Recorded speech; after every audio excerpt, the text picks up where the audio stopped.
Bueno, pues más protagonistas en este espacio de entrevistas con motivo de la tercera edición del Encuentro Regional de Municipios Inteligentes 2022. Tenemos con nosotros a Silvia Monge Mateos, gerente de Espiral Personal, Gabinete Social and Coach. Bienvenida. Pues nada, bien hallada, encantada de estar aquí. Acabas de pronunciar la ponencia que ha tenido lugar. Quería comenzar esta entrevista en la que vamos a analizar algunos de los aspectos de tu intervención y quería preguntarte cómo pueden las administraciones públicas liderar lo que es la innovación en el territorio, qué papel deben ejercer. Bueno, yo creo que en la misma pregunta está la palabra, es decir, al final tenemos que hablar de liderazgo.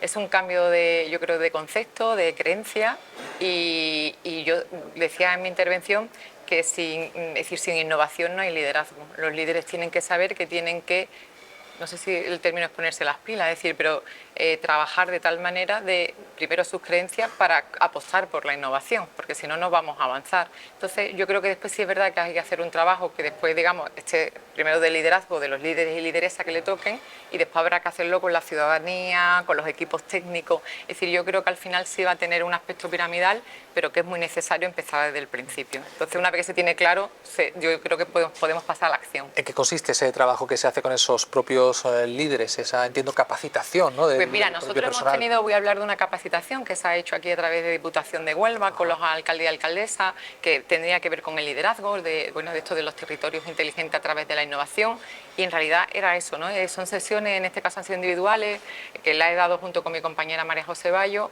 y en este sentido era pues capacitarlo, es decir, que ver qué conceptos tiene, sobre todo hacer un trabajo yo creo que de identificación propia, de autoconocimiento, de saber en qué punto están, qué tipo de fortalezas y debilidades tienen, qué creencias tienen a la hora de la innovación, si se creen más o menos innovadores, y la verdad que es un trabajo, yo diría, de análisis personal y también de crítica constructiva. Yo creo que los retos que tenemos ahora son grandes, son desafiantes y en este sentido pues tenemos que estar ahí.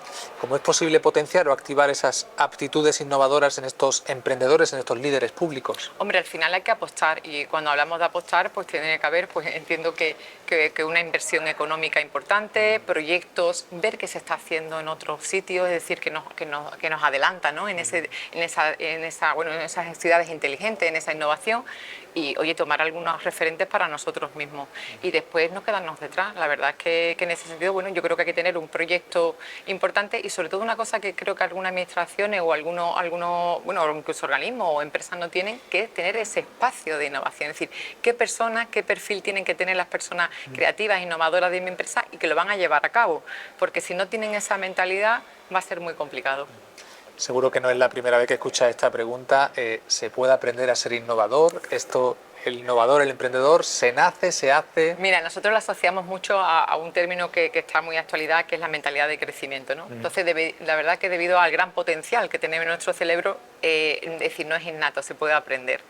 ¿Qué es lo que pasa? Que cuando decimos aprender, pues no sé, supongo que será como cuando aprendemos, ¿no?, un idioma, cuando aprendemos otra formación. Entonces, en ese sentido, tenemos que dedicarle tiempo, tenemos que buscar a los profesionales, las empresas, digamos, que estamos preparadas para poderlo capacitar y tenemos que buscarle pues el tiempo, tenemos que querer. Yo que diría que tener esa voluntad proactiva de querer, sobre todo salir de esa zona de confort mal entendida y ampliar un poco pues esa mentalidad, ¿no?, que tenemos. Terminamos con una cuestión que hemos planteado a la mayoría de los invitados, es qué retos, qué medidas tenemos que afrontar o poner en marcha para que esta cultura de la innovación tenga cada vez una mayor relevancia, una mayor presencia en nuestra sociedad. Yo creo, sobre todo, integrarla en nuestra agenda. Es decir, al final, si queremos que esto sea una realidad, también hemos hablado de ello, tenemos que pasar a la acción. Entonces, dentro de toda nuestra agenda, de nuestra planificación anual, es decir, nosotros tenemos que darle ese espacio que se merece, esos recursos, tanto económicos como de personal, y en realidad después también, evaluar, ¿no?, ver qué se ha hecho, qué no se ha hecho, qué dificultades tenemos.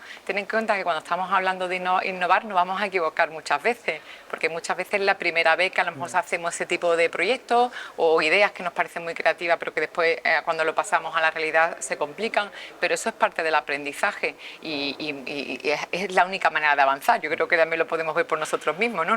Nadie nace y lo sabe todo, sino que ensayo-error vamos avanzando y vamos también quedándonos con lo que funciona y con lo que es mejor.